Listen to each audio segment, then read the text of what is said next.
next phase, now the children are nicely secure with those new letter sounds, is they can now recognise those sounds in words and blend them to read. So we would be looking at these sounds within individual words to start with.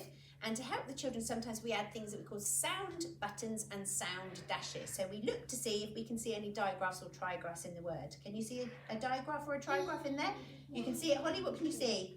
E in the middle there. And just to help the children at the initial stages, we can put a sound button for individual sounds, a dash for a digraph, and a sound button for the individual sounds, just to help them to recognise them within the words. And then we can sound out together.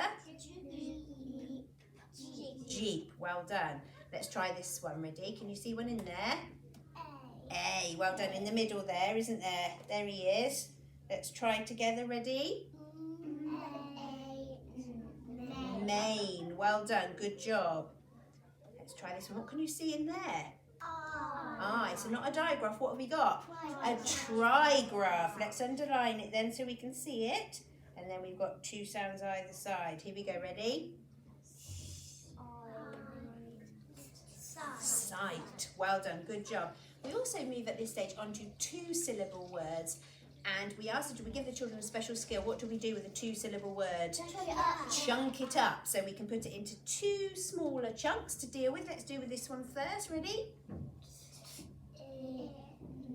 Tin. And this one? Well done.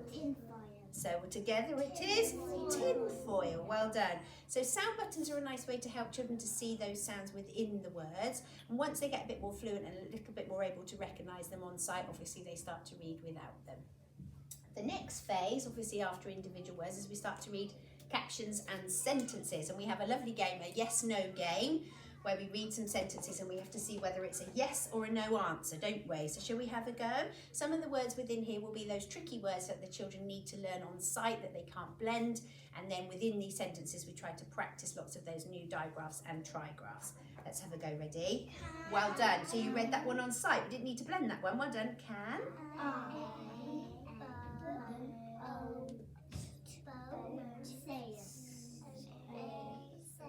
Sail. Well done.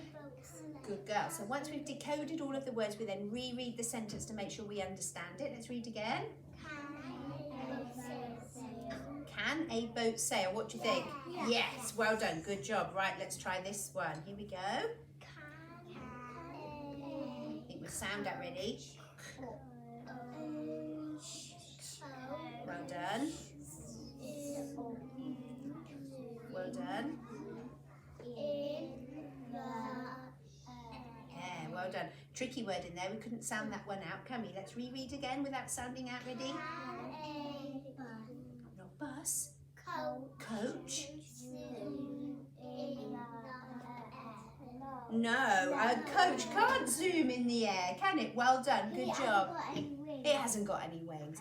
So within those sentences, there's lots of those new sounds, and again, practicing those tricky words that the children need to learn on sight. And it is really important that once you've sounded out every word, you might have to do that a couple of times, make sure the children reread so they can make sure it makes sense to them.